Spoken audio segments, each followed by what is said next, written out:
நாம் அரசியலுக்கு வந்ததுலேருந்தே நம்மளை பற்றி நிறையா சில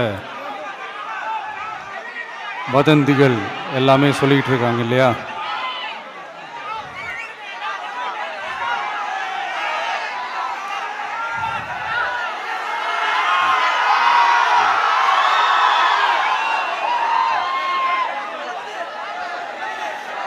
ஒரு சின்ன விஷயம் நான் சொல்லிட்டு போயிடுறேன், கொஞ்சம் சைலண்ட்டாக இருங்க ப்ளீஸ். நாம் அரசியலுக்கு வந்ததுலேருந்தே நம்மளை பற்றி நிறையா சில வதந்திகள், அந்த டீம் இந்த டீம் அப்படிலாம் சொல்லிக்கிட்டு இருக்காங்க இல்லையா? ஆனால் இவர் எந்த டீமும் கிடையாது, மக்களுடைய டீம்,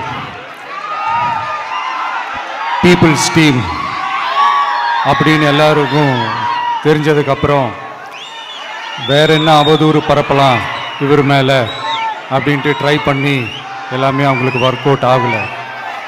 ஸோ கடைசியில் என்ன தான் இந்த விஜயை பண்ணலாம் அப்படின்னு நினைக்கும் போது தான் இந்த கூட்டணி அந்த கூட்டணிலாம் சேர போகிறாரு அப்படின்ட்டு ஒரு பொய்யான ஒரு பிரச்சாரத்தை பண்ணிக்கிட்டு இருந்தாங்க. இந்த நியூஸ் எல்லாம் கேட்டு நீங்கள் கொஞ்சம் கன்ஃபியூஸ் ஆகிருப்பீங்க. அதனால் இங்கே மறுபடியும் ஓப்பனாக தெளிவாக ஒரு விஷயத்தை நான் சொல்கிறேன். நாங்கள் எப்பவுமே மதச்சார்பற்ற கொள்கைன்றதில், அந்த ஸ்டாண்ட்லேயோ, மதச்சார்பற்ற சமூக நீதின்ற அந்த நிலைப்பாட்டிலையோ எப்பவுமே சமரசம் வச்சுக்கவே மாட்டோம். நம்மளுடைய தலைமையில தான் ஆட்சி அப்படின்றதுல எப்பவுமே உறுதியாக இருக்கிறோம்.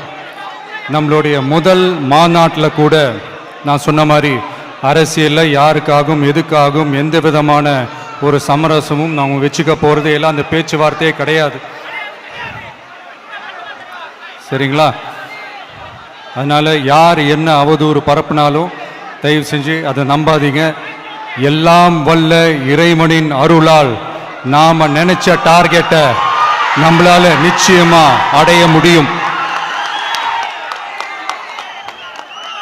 இன்னைக்கு என்னுடைய இஸ்லாமிய சகோதர சகோதரிகளுக்கு என்னுடைய ரமலான் நல்வாழ்த்துக்கள். கான்ஃபிடென்ட்டா இருங்க, நல்லதே நடக்கும், வெற்றி நிச்சயம்.